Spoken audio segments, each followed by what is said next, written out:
آج اکثریت ان لوگوں کو دیکھنے میں آ رہی ہے، اور یہ اب سے نہیں،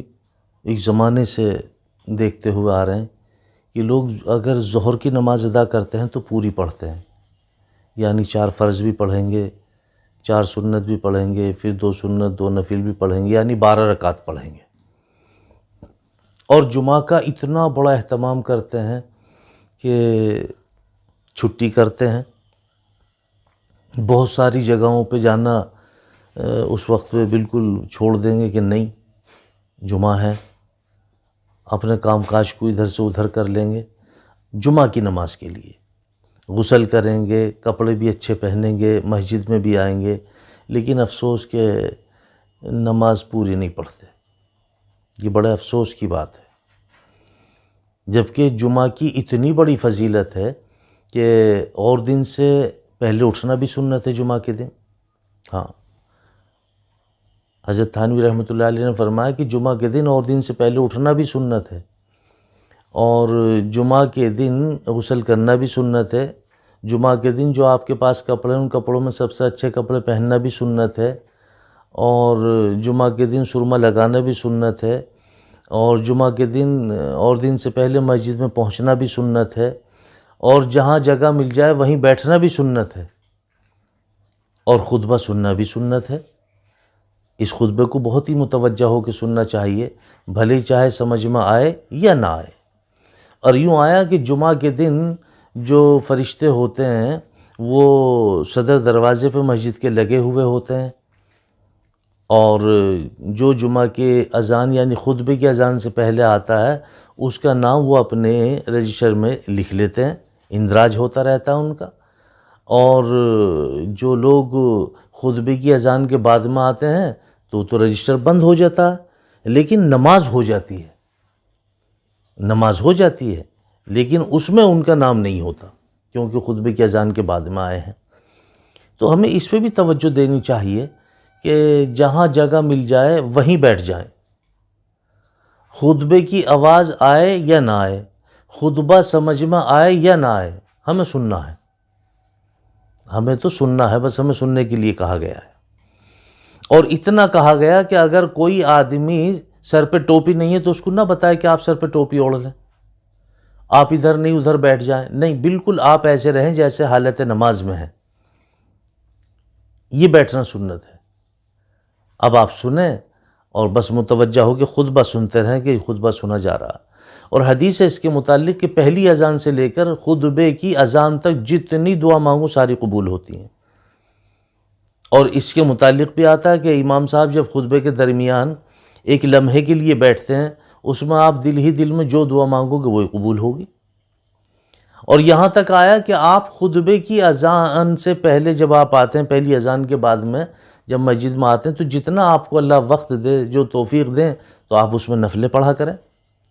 صلاۃ التسبیح پڑھ لیا کریں، اللہ سے مانگیں۔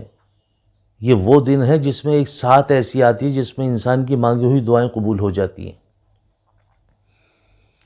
اللہ تعالیٰ نے قرآن کریم میں فرمایا، یا ایھا الذین آمنوا اذا نودی للصلاۃ من یوم الجمعۃ فاسعوا الی ذکر اللہ وذروا البیع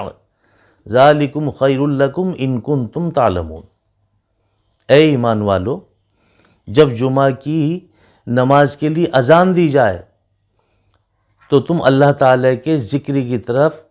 دوڑ پڑو، یعنی مسجد کی طرف دوڑو، تمام کام کاج بند کر دو، بالکل منع فرمایا۔ پہلی اذان کے بعد کاروبار کرنا بالکل منع فرمایا، بس کاروبار کی بند کرو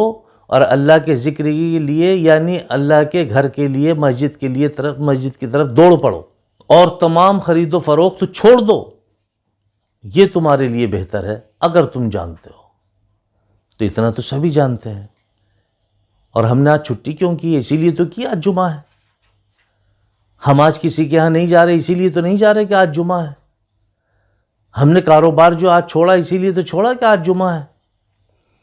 اور جمعہ کا اہتمام بھی نہ کیا جائے، پھر اس کی قدر بھی نہ کی جائے، یہ تو بڑی بد نصیبی ہے۔ اور جمعہ کے دن تو یوں آیا کہ سورہ کہف پڑھا کرو، ہاں، دجال کی فتنے سے بھی حفاظت ہے، تنگی رزق کو دور کرتی ہے، بڑی فضیلتیں آئی ہیں۔ یار زندہ صحبت باقی کے مصداق انشاءاللہ جمعہ کے تعلق سے پھر کبھی آپ کے سامنے کوئی بات ہوگی تو سورہ کہف کے تعلق سے بھی آپ سے بات ہوگی۔ اور مزید یہ ہے کہ جمعہ کے دن عصر کی نماز سے لے کر مغرب کی نماز تک تو ہمارے بہت سے اکابر کا شیوہ رہا ہے کہ بات ہی نہیں کرتے تھے، صرف اور صرف درود پاک کا ورد رکھتے تھے۔ اور یہ بھی ہے حدیث سے کہ عصر کی نماز کے بعد اپنی جگہ بیٹھے بیٹھے جس شخص نے 80 مرتبہ یہ درود پاک پڑھا، اللہم صلی علی محمد النبی الامی وعلی آلہ وسلم تسلیما، تو اللہ سبحانہ وتعالیٰ اس کے 80 سال کے گناہ معاف اور 80 سال کی عبادت کا ثواب اس کے نامہ اعمال میں لکھ دیا جائے گا۔ اس پہ بھی عمل کیا کریں، اور جمعہ رات کی مغرب کی نماز سے لے کر جمعہ کی نماز کی مغرب کی نماز تک جتنا ممکن ہو سکے درود پاک پڑھا کریں، زیادہ سے زیادہ پڑھا کریں،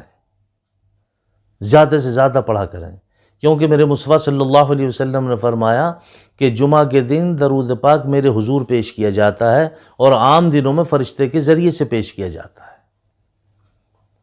اور درود پاک کس طرح سے پیش کیا جاتا ہے؟ جب آپ ایک مرتبہ درود پاک پڑھتے ہیں تو فرشتہ لے کر کے جاتا ہے کہ فلاں کا لڑکا فلاں، یعنی آپ کا نام لیا، آپ کے باپ کا نام لیا، آپ کی خدمت میں درود پاک پیش کیا، قبول فرما لیجئے۔ دیکھیے کتنا بڑا اہتمام ہے درود پاک کا۔ ایسا مضبوط سیٹلائٹ ہے کہ پہلے ایک فرشتہ وہاں کھڑا ہوا ہے، آپ نے ایک زبان سے ایک مرتبہ صلی اللہ علیہ وسلم پڑھا اور فوراً فرشتہ لے کے پہنچ گیا، اللہ کے نبی فلاں کا لڑکا فلاں، اس نے آپ کی خدمت میں درود پاک پیش کیا، قبول فرما لیجئے۔ اس طرح سے ہوتا ہے۔ اور جمعہ کے دن تو یوں آیا کہ جمعہ کے دن تیرے باپ حضرت آدم علیہ السلام پیدا ہوئے، اور جمعہ کے دن تیرے باپ حضرت آدم علیہ السلام کی وفات ہوئی، اور جمعہ کے دن قیامت آئے گی، جمعہ کے دن قیامت آئے گی۔ تو بھئی جمعہ کے دن تو انسان اور جنات کے علاوہ تمام مخلوق اللہ سے ڈرتی ہے کہ آج جمعہ ہے، اللہ رحم کر دے، کہیں قیامت نہ آ جائے۔ یہ تو ہم انسان ہیں جو جمعہ کے دن مٹر گشتی بناتے ہیں،